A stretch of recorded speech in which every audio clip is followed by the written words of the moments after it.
Vamos a estar relatándole lo que acontece en las redes sociales. Por ejemplo, tenemos la que tiene que ver con España, también fuerza Guatemala en España por la asunción de Pedro Sánchez, usted lo sabe, la semana pasada como nuevo presidente del gobierno español. Le hablaba también de Guatemala, una etiqueta que está muy posicionada, es Fuerza Guatemala. Y en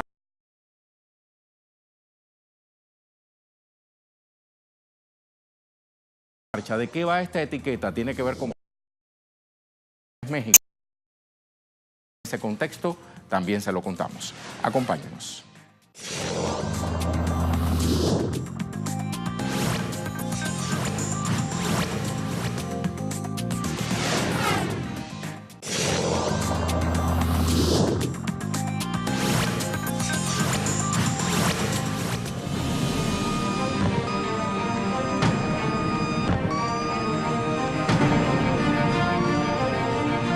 Claramente, no.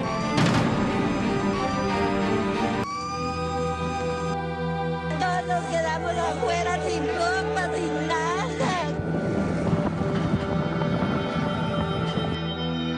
Toda la gente no pudo salir.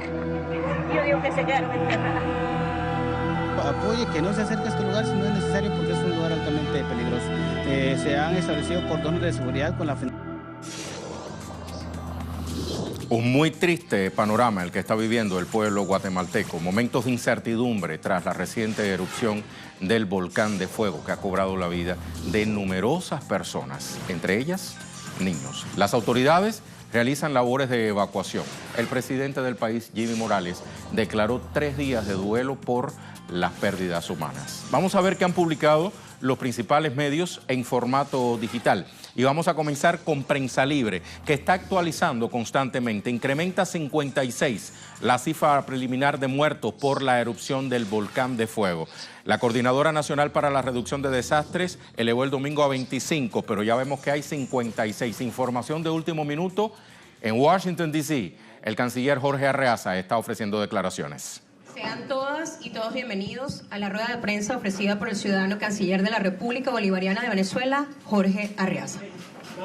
Sí, muchas gracias. Vamos a hacer algo relativamente corto porque tenemos que ir al almuerzo y luego seguir, ¿no? Se ha hecho un poco más extensa esta sesión de la Asamblea General, dada la cantidad de veces que Venezuela ha tenido legítima y soberanamente que solicitar el derecho a réplica. Porque, como decíamos al principio, esta es una sesión, un periodo de la Asamblea General muy particular. Suele haber un tema central, a partir del cual se van vislumbrando declaraciones, resoluciones, se van articulando políticas de, en este caso, la Organización de los Estados Americanos. En el caso de hoy, el tema central, como lo dijimos en nuestra primera intervención, justamente al momento en el cual se sometía a discusión el temario, iba a terminar siendo Venezuela. Si ustedes, que son periodistas acuciosos, pueden contabilizar el tiempo que le dedicó cada uno de los cancilleres de este grupo, de este cártel que se ha organizado contra Venezuela, podrán darse ustedes cuenta que en el fondo es parte del plan. Todo lo que se ha hecho desde el año pasado, todo lo que ha ocurrido, las cosas que hace el sicario general de la OEA, todo iba a derivar en esta Asamblea General sobre el tema de Venezuela. Que, por cierto, nosotros, ustedes saben, estamos contando los días. Venezuela se retiró, denunció en el año 2009 el Tratado Interamericano de Asistencia Recíproca, el TIAR. Venezuela luego, en el año 2011, si no me equivoco también, se retiró, tomó la decisión y comenzó los procesos para retirarse del Sistema Interamericano de Derechos Humanos y el Sistema Interamericano de Justicia. Y bueno, finalmente es un proceso progresivo en el cual el año pasado el presidente Nicolás Maduro tomó la decisión de que Venezuela se retira de la Organización de los Estados Americanos. Llevamos más de un año ya cumpliendo porque respetamos el multilateralismo y porque vamos a defender a Venezuela donde nos corresponda con ese compromiso. Y para abril del año que viene ya Venezuela estará liberada de las obligaciones con esta institución que lamentablemente, yo le ruego que estudien la historia, 1898, el panamericanismo, 1948, justo coincidiendo con el estallido social y el asesinato de Jorge Eliezer Gaitán en Colombia, el interamericanismo. Hay una gran pugna histórica en nuestro continente, desde los años 1820, desde James Monroe y John Quincy Adams y la doctrina Monroe, y más adelante el corolario Roosevelt y la enmienda Platt por allá con Cuba, las invasiones. Hay una pugna histórica, una tensión histórica entre los países que queremos ser libres, soberanos, y un país en particular que, como dijo Simón Bolívar en 1829, Estados Unidos parece destinado por la providencia para plagar a la América de miserias en nombre de la libertad. Fíjense ustedes lo vigente de esa expresión. Es una pugna histórica. El bolivarianismo, la libertad, la soberanía de nuestros pueblos versus el monroeísmo. La América solo para los estadounidenses, para sus intereses, y que, por cierto, puso de nuevo en vigencia el ex secretario de Estado, el señor Rex Tillerson, quien en Austin, Texas, antes de salir a su gira por América Latina, dijo que sí, que efectivamente la doctrina Monroe de 1823 estaba vigente y la iban a aplicar, y que aquí ellos son los que evalúan cuál es el carácter o no de un gobierno, y ellos son también los que evalúan cuáles son los vínculos internacionales que esos gobiernos tienen, y no con su nueva doctrina de seguridad nacional. China, Rusia, etcétera, son rivales de los Estados Unidos, y como ellos consideran nuestro continente un patio trasero, ellos impedirían que mantuviésemos relaciones con ellos. Son más de 20 años, queridas periodistas, queridos periodistas, de agresiones de Estados Unidos contra Venezuela, y la OEA ha sido un foro por excelencia para esas agresiones. Y nosotros hemos llegado ya al momento en el cual nos retiramos, nos vamos. Así que esas pretensiones que si expulsión, suspensión, por favor, ella es ridículo, ¿no? Ella es ridículo. Nosotros ya nos fuimos. Estamos cumpliendo en Venezuela cuando alguien renuncia a un trabajo, tiene que cumplir con un preaviso según la ley. A veces son 2 meses, 3 meses. Nosotros estamos en el preaviso, nosotros ya nos fuimos. Nosotros creemos en la comunidad de estados latinoamericanos y caribeños, en la CELAC. Nosotros creemos en la integración bolivariana que surgió del Congreso Anfictiónico de Panamá, que si bien el panamericanismo lo tomó como fuente, lo que hizo fue distorsionarlo, porque lo que ha hecho el panamericanismo y el interamericanismo es tratar de catalizar esa pugna histórica y que se imponga a través de estas organizaciones el criterio de los Estados Unidos. Estados Unidos pertenece al Sistema Interamericano de Derechos Humanos. Estados Unidos pertenece al Sistema Interamericano de Justicia. Estados Unidos pertenece a la Corte Penal Internacional. Estados Unidos cumple con la Carta Democrática Interamericana o con la Carta de la OEA o con la Carta de las Naciones Unidas. Evidentemente que no. Nosotros lo que pedimos a cualquier organismo internacional que se rija bajo los principios del derecho internacional público es que respete esos principios fundamentalmente. Y por eso estamos aquí de manera respetuosa, pero con coraje, con valentía, defendiendo nuestra democracia, nuestro modelo, a nuestro presidente que fue elegido por el 68% de los votantes el 20 de mayo del año pasado y que aquí pretenden desconocer, reconocer, no reconocieron unos países la Asamblea Nacional Constituyente, hay unos que no querían reconocer a los gobernadores electos, otros que si las alcaldías, y ahora es con el presidente. No nos interesa lo que opinen cualquier gobierno, ni el de Estados Unidos, ni el de Australia, ni el de los países que se han agrupado contra Venezuela sobre las elecciones en Venezuela, porque el único que reconoce o no a su presidente, su Asamblea Nacional Constituyente, es el pueblo bolivariano de Venezuela, el pueblo de Venezuela, todos y todas. El presidente Nicolás Maduro está haciendo grandes esfuerzos por la paz de Venezuela, por la reconciliación del país. Ustedes vieron hace un año nuestro país encendido, nuestro país con una oposición que en vez de irse por la vía de la democracia decidió la vía de la violencia, de la destrucción, de la muerte, donde quemaron a 29 venezolanos vivos y 9 de ellos fallecieron y algunos quedaron muy graves, donde murieron más de 120 venezolanos. Y el presidente está hoy con la Asamblea Nacional Constituyente y su Comisión de la Verdad haciéndole exhortos al Poder Judicial para que se den las medidas y los beneficios para esos venezolanos que en cualquier país del mundo, imagínense ustedes que aquí en Washington los comunistas o la oposición. Es difícil porque entre republicanos y demócratas no hay en realidad una dicotomía, es un mismo sistema. Aquí la democracia de verdad tiene un déficit importante, pero si hubiese una oposición de verdad al sistema, estuviesen obstaculizando el libre tránsito, quemando instituciones, quemando personas, poniendo alambres, guayas para que las personas que van en moto, los motoristas, se mueran, lanzando cócteles molotov contra hospitales con niños pequeños. Imagínense ustedes, ¿qué ocurriría con ellos? ¿Qué ocurriría con ellos? Bueno, aquí está. Nosotros estamos dando pasos firmes, el presidente, de manera magnánima, hacia el acuerdo nacional, a pesar de que teníamos un diálogo en República Dominicana, de que llegamos a un acuerdo en República Dominicana y de que la oposición, nuestra hipótesis es, recibió una llamada desde esta ciudad para que no firmara ese acuerdo en República Dominicana y para tratar de deslegitimar los próximos pasos de la democracia venezolana. De manera que aquí estamos y bueno, muy orgullosos de ser venezolanos, muy orgullosos de ser bolivarianos desde todo punto de vista y muy orgullosos de poder representar al pueblo de Venezuela. Vamos a dar inicio al ciclo de preguntas. Comenzamos con la agencia F.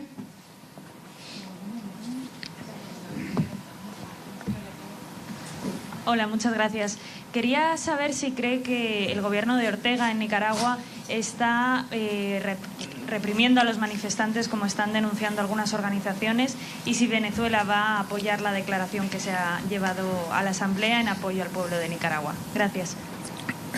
Mira, nosotros hemos tenido que hablar de asuntos internos de otros países como réplica a las intervenciones de esos cancilleres.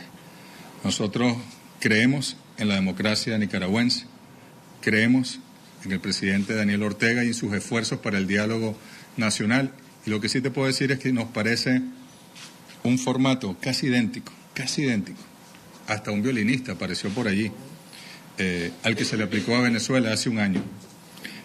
Los nicaragüenses resolverán sus problemas de manera soberana, con un diálogo nacional, pero el formato que se ha aplicado, seguramente el financiamiento que han recibido esas organizaciones, es muy semejante. No podemos dejar de pensar que es el mismo formato idéntico, el mismo guión que se utilizó en Venezuela en los años 2004, 2007, 2013, 2014, 2017. Gracias. La siguiente pregunta la formula la agencia AP.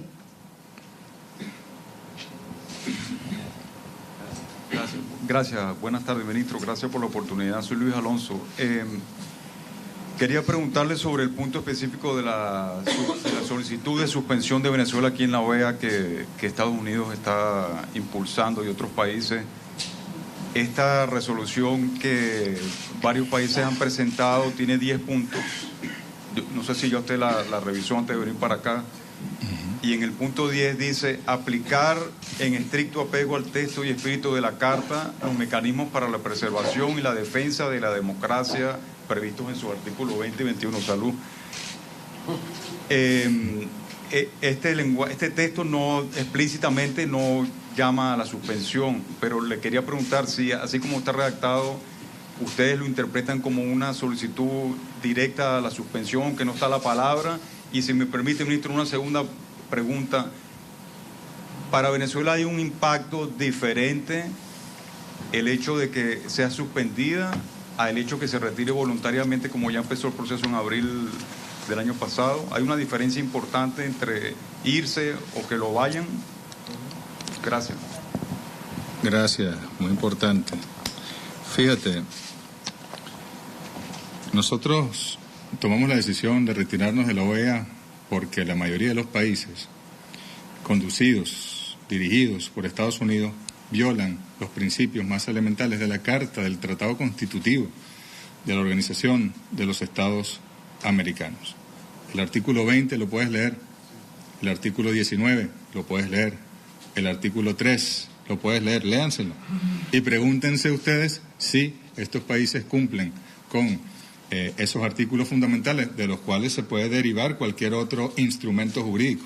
No puede estar sobre la Carta de la Organización de Estados Americanos. ¿Cómo nos van a expulsar, a suspender de donde ya no fuimos? ¿Sí? Es una movida extraña, es un poco irónico, no sé, es como desesperada la acción. Nosotros ya no fuimos. esta es la última Asamblea General donde vamos a estar presentes, y como vimos que venían con un ataque, que íbamos a ser el centro principal, el tema principal de la Asamblea, el presidente Maduro mandó a su canciller. Pero, señores, en la Asamblea General de junio del año 2019, Venezuela, por voluntad propia, no va a estar en la Organización de los Estados Americanos. De manera que todo lo demás que hagan es adjetivo, todo lo demás que hagan es accesorio. Nosotros nos fuimos, ya no estamos. Y eso tiene que quedar muy claro. Muchas gracias. Siguiente pregunta, Telesur. Del texto del punto 10 ese no tiene un comentario específico de esa ley. ¿Qué significa? El comentario 10 del punto. ¿Ustedes lo interpretan como un llamado a la suspensión, la expulsión o no? Nosotros lo interpretamos como un acto de injerencismo. Hay un principio fundamental que está incluso en la Carta Democrática Interamericana, que es que el Estado, que es sujeto de la aplicación de la Carta, debe solicitar la aplicación de la Carta, debe estar conteste con la aplicación de la Carta. Pero miren, como les digo, no nos interesa. Es otro intento más, como esta ridiculez que hizo el sicario general de los expertos, etcétera, etcétera. Nosotros estamos muy claros dónde estamos, nosotros ya no fuimos. Mi pregunta sería, en lo particular, ¿cómo se ha visto reflejado todas estas medidas que ha implementado la administración de Donald Trump en Venezuela? Y la otra, saber si ustedes van a presentar alguna contrapropuesta, como se hizo el año pasado en la Asamblea, en temas como los 43 desaparecidos de Ayotzinapa o algún otro tema en específico. Sabes que el canciller de México tuvo la delicadeza de no nombrar a Venezuela, aunque se refirió a ella indirectamente. Y yo debo decir que a nosotros nos duele mucho México. Y que digan que en Venezuela no hubo condiciones para las elecciones. ¿Cuántos muertos hubo en la campaña electoral presidencial venezolana? ¿Cuántos hubo para los alcaldes, para los gobernadores? Para la Asamblea Nacional Constituyente hubo uno, sí, pero no en la campaña electoral, sino en los destrozos que estaba haciendo la derecha. Hasta el último día, el 31 de julio, quemaron centros electorales, mataron personas, quemaron personas, pero después no se pudieron convocar, porque la paz constituyente, el voto del pueblo, logró la paz definitiva en Venezuela. ¿Cuántos muertos van en la campaña electoral en México? A nosotros eso nos duele, pero nosotros no pretendemos meternos en los asuntos internos de México ni convocar a cartas democráticas. Es un asunto de los mexicanos y que tengan a bien resolverlo. Y si ellos consideran que hay condiciones para elecciones en su país, entonces habrá condiciones para elecciones en su país. ¿Qué pasó en Honduras? ¿Tenía la facultad el señor Juan Orlando Hernández para ser candidato constitucional? No la tenía. Pero luego fue candidato, ganó las elecciones el señor Juan Orlando. Pregúntenle incluso al señor sicario general si las ganó o no las ganó, para que vean la respuesta que le va a dar. Y las medidas coercitivas, unilaterales e ilegales tienen un daño que es fundamentalmente el sufrimiento de un pueblo. Cuando yo les digo que nosotros no pudimos comenzar la campaña de vacunación de las Américas con la OPS en febrero, en enero incluso, sino que lo hicimos ahora en mayo, fue precisamente porque no había manera que en las cuentas de la OPS aquí en Estados Unidos recibieran el dinero venezolano.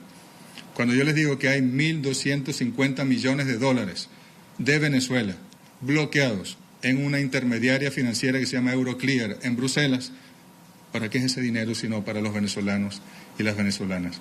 Cuando yo les digo que nosotros vendemos el petróleo, nos pagan el petróleo, lo depositan en cuentas en los países donde se despacha y luego ese dinero no llega a las arcas nacionales, eso no es en realidad un crimen contra Venezuela, contra los venezolanos. Incluso el presidente Santos dice que decomisó no sé cuántas toneladas de cajas de los CLAP, que es la comida que le llega a los venezolanos y las venezolanas, parte del bloqueo. Es un bloqueo como el cubano, es un bloqueo lo que se ha impuesto a Venezuela. Y a pesar de ese bloqueo, los venezolanos fueron en paz a votar y a elegir su presidente. Y a pesar de ese bloqueo, los venezolanos vamos a otro gran proceso de diálogo nacional, con las bases, con los actores políticos, todos, y a un gran proceso de reencuentro y reconciliación nacional. Esas medidas le hacen daño a Venezuela, pero nosotros sabremos cómo superarlas. Miren, el presidente Nicolás Maduro diseñó una criptomoneda, un criptoactivo, que lograba de alguna manera hay que decirlo, burlar el sistema financiero internacional para poder nosotros cumplir con nuestros compromisos, importar, producir materia prima, importar alimentos, medicinas para el pueblo. Y el presidente Donald Trump, a los 3 días que se anunció el petro, firmó una orden ejecutiva impidiendo que se pudiese transar con el petro. Es una persecución criminal la que hay contra Venezuela.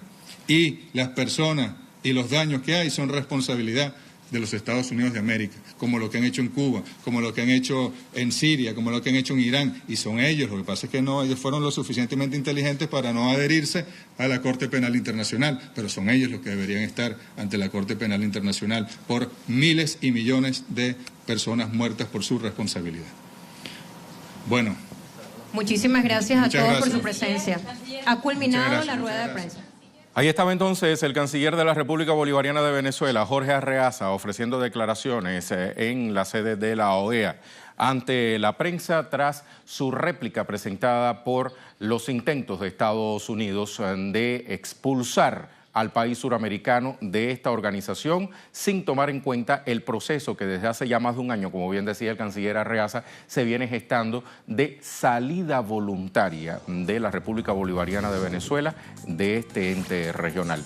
Vamos a retomar un tema que habíamos introducido en nuestra conexión digital. Las imágenes lo dicen, Prensa Libre le estaba hablando de este portal que estaba actualizando, incrementa 56 la cifra preliminar de muertos por la erupción del volcán de fuego. La Coordinadora Nacional para la Reducción de Desastres, CONRED, elevó el domingo a 25 la cifra oficial de muertos, le decía, por la erupción del volcán de fuego. Pero este lunes se reanudaron las labores de rescate y se ha reportado el hallazgo de otros 31 cadáveres, para ser conservadores, sin que se haya oficializado la cifra. Vamos a ver en directo qué nos cuenta nuestro corresponsal Mario Rosales.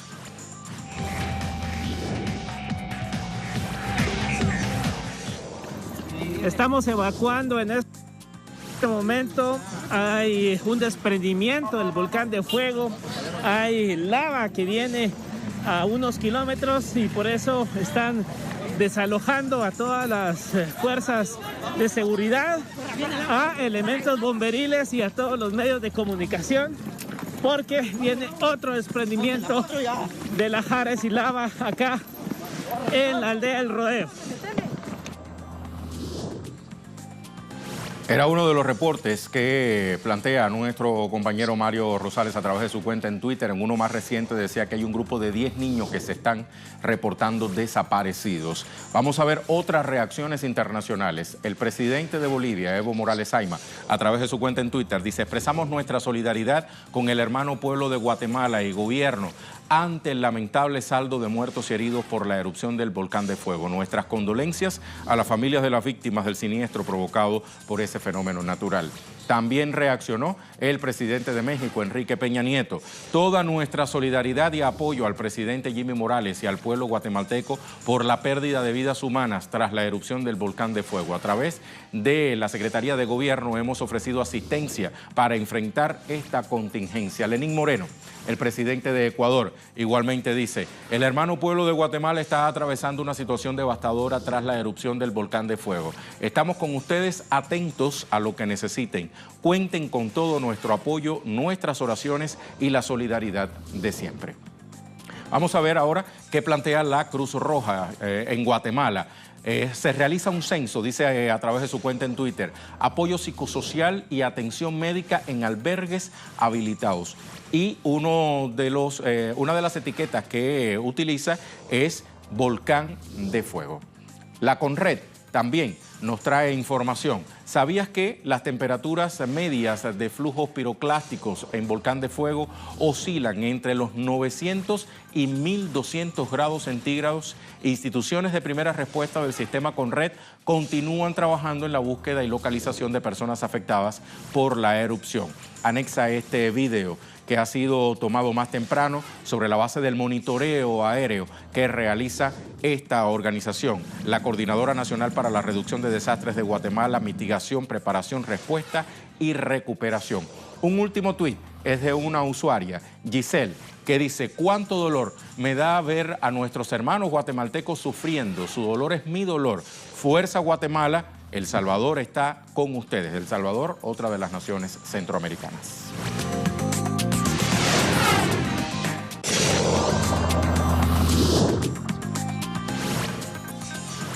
Dos temas hacen que le sigamos tomando el pulso a Colombia: la creciente violencia política en contexto electoral y la delicada situación que mantiene en vilo a pobladores y autoridades en torno al proyecto Hidroituango. Le vamos a ampliar sobre la base de lo que titula nuestra casa informativa, Telesur. Asesinan a 4 líderes sociales en Colombia, es el titular de Telesur. 4 líderes sociales fueron asesinados en las últimas 24 horas en ese país. Carlos Jimmy Prado Gallardo, Julio César Montalvo, Orlando Negre y el excombatiente de las Fuerzas Armadas Revolucionarias de Colombia, o sea, la otrora FARC-EP, Fradi Chica, fueron asesinados en medio de la persecución que atraviesan los luchadores de las comunidades en ese país. De acuerdo con el corresponsal José Manuel Jiménez, Carlos Jimmy Prado era delegado nacional del espacio de consulta previa de negros afrocolombianos, palenqueros y raizales en el departamento de Nariño. Prado fue asesinado en el municipio de Satinga, Nariño, mientras que Orlando Negre era el presidente de la Junta de Acción Comunal, CAMU, Tierra Alta, en el departamento de Córdoba. El periodista también confirma, dice la nota, el asesinato en la misma región del líder indígena Julio César Montalvo, en zona del resguardo Zenú, quien era hermano de una gobernadora indígena. El Espectador, que titula: reportan asesinato de 3 líderes sociales en Córdoba y Nariño. Al parecer, 2 de los homicidios están relacionados con procesos, organizaciones en San José de Euré, Montelibrando y Tierra Alta, Córdoba. Informamos, abro comillas, sobre las continuas amenazas que vienen generando situaciones de riesgos a los líderes y lideresas que defendemos los derechos humanos y étnicos. Exigimos de manera reiterada al Gobierno Nacional garantías reales de protección individual a la vida de los líderes y lideresas de protección colectiva, a nuestras comunidades negras radicadas en los territorios colectivos y ancestrales del departamento de Nariño. Cierro comillas. Así señalaba un comunicado enviado por la Asociación de Consejos Comunitarios y Organizaciones Étnico-Territoriales en Nariño. Los hechos ocurridos este fin de semana en Córdoba suman 9 dirigentes asesinados en lo que va de 2018, según la Consultoría para los Derechos Humanos y el Desplazamiento, CODES. En lo corrido del año han acabado con la vida de 22 líderes sociales y otros 166 han sido víctimas de amenazas. Le decía, son 2 temas los que nos preocupan en Colombia. Ya hemos abordado el primero, vamos a ver el segundo. Vemos el titular de Colombia: confirman que hay filtraciones en la represa Hidroituango. Desde el pasado 7 de mayo, Hidroituango está en emergencia por un derrumbe que taponó el túnel que desvía las aguas del río Cauca, el segundo mayor cauce del país, que quedaron represadas en un embalse sin terminar y corre el riesgo de colapsar. El Grupo Empresas Públicas de Medellín admitió el domingo que Hidroituango, la represa que construye en el noroeste de Colombia, tiene filtraciones de agua y que implementó acciones de ingeniería para controlar esa situación. El documento añade que hoy el equipo se concentra en la filtración de agua en la presa, que si bien hasta el momento las filtraciones medidas en litros por segundo aún están dentro de los rangos esperados, se implementan acciones de ingeniería para su control. Así lo trae El Comercio. El presidente Juan Manuel Santos dijo la víspera que el riesgo sobre la represa, en vez de disminuir, ha venido aumentando, según 2 informes entregados al gobierno por ingenieros del Ejército de Estados Unidos y expertos de la Organización de las Naciones Unidas.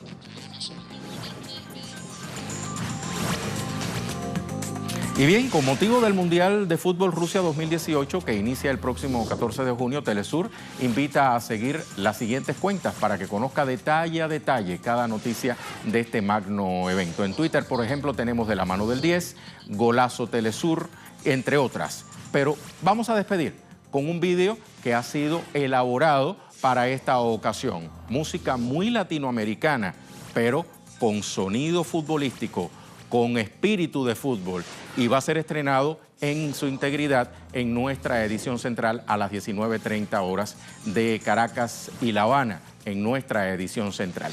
Despedimos nuestra conexión global. Hasta la próxima.